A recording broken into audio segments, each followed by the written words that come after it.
Hey physics students, today we're going to talk about study skills for physics courses. So if you're taking a physics course, you've probably noticed there's something about physics that just seems to be harder than other courses. In particular, I frequently hear the comparison to math courses, and students almost universally tell me that physics is just so much harder than their calculus class, and they really struggle to get a handle on how to study for exams. And of course, I have a lot to say about my opinion on how to study for physics, and I've actually been doing that for 20 years. But in this video, I want to take a different approach. Instead of me telling you how to succeed in physics, we're just going to find out what the most successful physics students are doing. So I just recently handed back the first midterm in my first semester engineering physics class, and I contacted every student who got an A on that exam, and I sent them a short survey. So I included some more quantitative type questions, and I think some really strong themes emerged in the responses to those, but there was a ton of room for open response in this survey. I think those responses were really valuable, and we're going to read some of those today. Now, to make sense of the survey responses, you have to know that I teach all my courses in a flipped format. And that means my students are getting the lecture by watching short videos on my YouTube channel. And then in class, we're just doing problem solving. So every week I'm going to hand out 10 to 15 problems, and we work on those in class as our primary classroom activity. So there were actually 9 questions on the survey, and here's number 1. All right, the first question on the survey is describe what you do to study for this course each week. And almost every student who responded, again, these are the A students in my class, said they watch all the videos carefully and they solve all the problems. And that makes a heck of a lot of sense for a flipped class. Now, there were some notable responses written in. So I had one student say that he uses ChatGPT for why questions. In other words, when it came to really deep concepts that he was struggling with in the class, he started conversing with ChatGPT and actually got a lot of value out of that. Several students said that they actually seek out additional videos beyond the ones that I'm providing, so that's fine. It makes a lot of sense if you're struggling to understand something. I had a couple students mention that they take notes on the lecture videos, and I think that's a really wise idea. And then I had one student talk about seriously reading the textbook and splitting that up into smaller chunks on Monday, Tuesday, and Wednesday. I think reading the textbook is definitely not a bad idea, but we'll get into some more details on what students had to say about the textbook in a few questions. All right, in the next question, I asked for the approximate number of hours spent outside of class, and I just took a simple average of those, and I got 4 hours per week. Now, you do need to keep in mind when you look at a number like this that everyone comes into the class with different levels of preparation and different gaps in their math knowledge in particular. So if you're aware that you have more gaps than the typical student, we're probably talking about more hours per week. Okay, next I asked my students to describe any extra work they did to prepare for the midterm. And almost everybody said they rewatched all the lecture videos, and almost everybody said they reviewed all the problems we had done to that point in the course. So that was something like 100 physics problems that we had done in class. Several students also mentioned that they carefully solved the practice exams. So what I gave them were exams from the prior 3 years of this course. And then several students mentioned that they carefully prepared their formula sheet. So I let them have a reference sheet for exams, and they get to put whatever they want on there. And several students mentioned that putting extra time into that to make it really good really paid off on the exam. There were also a couple notable answers that students wrote in. So one student mentioned making a large conceptual outline of all the material we had covered to that point in the semester. So I mean literally writing out in English instead of equations, what are all the concepts that we covered every week in the course and how do they all fit together? He then used that conceptual outline to inform how he made his formula sheet for the exam.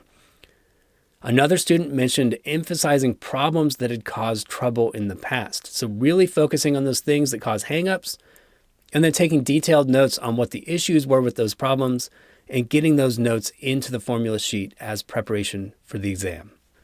All right, in number 4, I asked, how many extra hours did you spend studying for the midterm? And this answer really surprised me. The average came out to 7 hours per week, and that was way higher than I expected. So these are the students who got A's on the midterm, and maybe time investment studying for the midterm is just the most important metric for predicting success. Now, I do want to note there was huge variation in the answers. So I literally had one student say, not much. In other words, I didn't do much of anything to prepare for the midterm. And then on the other end of the spectrum, I had a student spend 16 hours. So this is just a reminder that there's a lot of variation in skills and talents and preparation for the course and math gaps and all of that stuff. And you just have to feel out for yourself based on where you are and what grade you want in a class, how much time investment is appropriate. But it's handy to know that the A students are putting in at least 7 hours per week.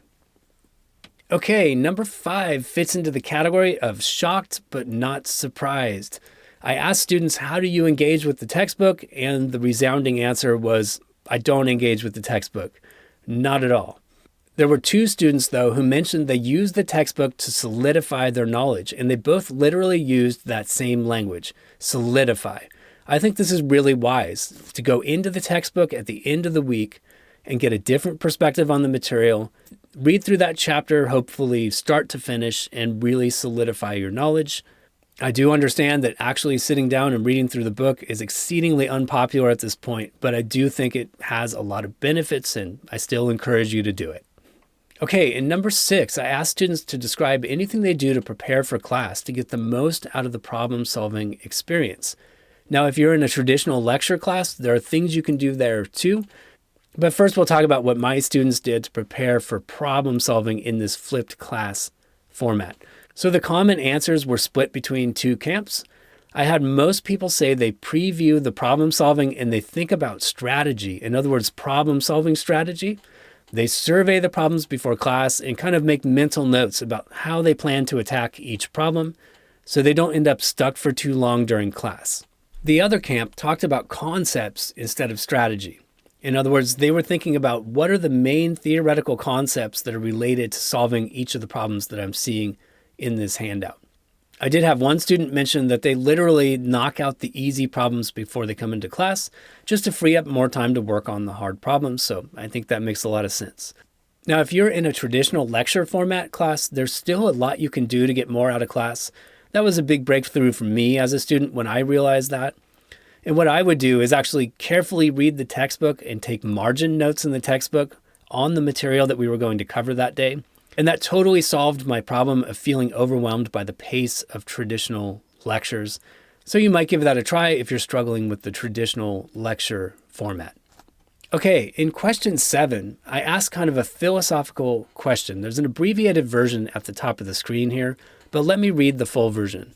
What I asked was, do you feel that it takes a conscious shift in attitude or perspective to get the most out of solving physics problems? If so, can you describe it? And I think the students really converged on a common theme about critical thinking here. Everyone had different language to describe it, but in the end, that's what we could call it, something like critical thinking. Now, there was enough diversity in the answers where I think it's worth actually reading through some of these. So one student says, the attitude I think works best for solving physics problems is asking why. And I think that's a great way to describe what I would call critical thinking. Another student says, depending on the teachers people have had in the past, people think they look at a problem, activate the recipe in their notebook, and answer the question easy peasy. I think it's more important to be able to critically think. So there's a student who actually used the phrase critical thinking. Okay, next, I feel like the thing that helps concepts click is really understanding the wording in problems and how certain information connects to other information. And next, I try to make sure to understand the problem completely, and if I'm looking at a solution, I want to understand where all the numbers come from and what they mean for the problem. And next, while solving problems where I have no idea what's going on, I find that I need to shift my attitude from neutral to quote-unquote problem-solving mode, where I double down in focus, reviewing all of what I do know that is going on in the problem, and using that information to attempt at solving the problem. And then finally, and I like how pithy this one is, you have to commit to wanting to understand everything, not just completing it. All right, in number 8, I was curious if students had done any preparation for the exam that they felt specifically gave them a special advantage. And this is another one where I basically just have to read off all the responses because there was so much diversity in what people said. So here's the first one.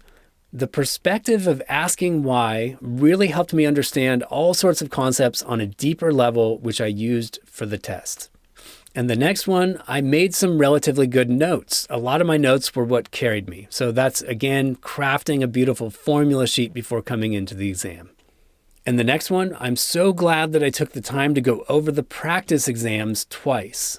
And next, reviewing all prior content gave me an advantage on the exam.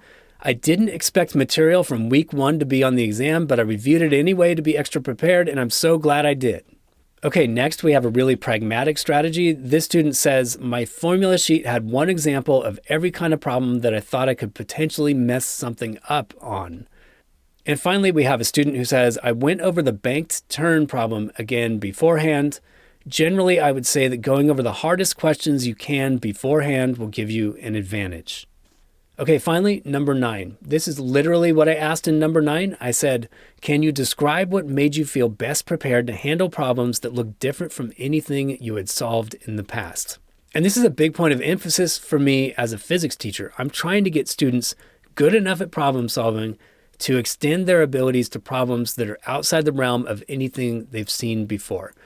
That could be synthesis of multiple concepts in a new way that we haven't done before. It could be an extension of a concept into unfamiliar territory. And this is one that had a very solid common theme in the responses. Everyone mentioned something like first principles thinking, foundations, or fundamentals in their responses. So let's look at a couple of these answers. So the first student here says understanding general derivations and understanding the why behind concepts. So again, with that word why, indicating some kind of critical thinking concept. Okay, the next student says, I think the biggest thing I try to remember is that there are a million ways that physics problems can come in. So instead of memorizing the solutions or formulas, it becomes more important to understand the fundamentals and concepts. That way, if a problem is presented in an unfamiliar manner, it's still possible to attempt a solution. Okay, the next student says, having almost 100% confidence on the most basic principles of each subject we learn. Again, there's that idea of first principles or foundations. And to continue, if I understand the basics of what we're actually doing when solving problems, then I can work my way through those problems. If I don't immediately recognize what to do, then I should at least find a starting point and see where to go from there. So this is another student talking about just being willing to try something instead of getting frozen. And I really like that. And I do think it's the familiarity with first principles that makes that possible. Here's a more pragmatic approach. This student says, when I see a problem I've never seen before, I try to relate them to other problems I've solved in the past to inform my understanding of what's going on in the problem in front of me. I also just try to understand which variables and constants are present and which are required to solve the problem. Then knowing the derivations of everything and understanding what the equations are doing was so important for my success on the exam. So the next student has some useful psychological advice saying, whenever I run into that confusion, I'll let myself look at the problem for a while and digest it and then move on to something else. When I come back, it's kind of like with fresh eyes and normally easier to spot things like that. And finally, we have a student who says, a solid foundational understanding can equip you to solve problems that look different from anything before. So I think that's quite a bit of good advice coming from my A students in this video, and I hope you're able to grab a few things and put them into practice in your own physics study skills, and hopefully that translates into improved success the next time you take a physics exam. Best of luck in your studies, and I'll see you next time.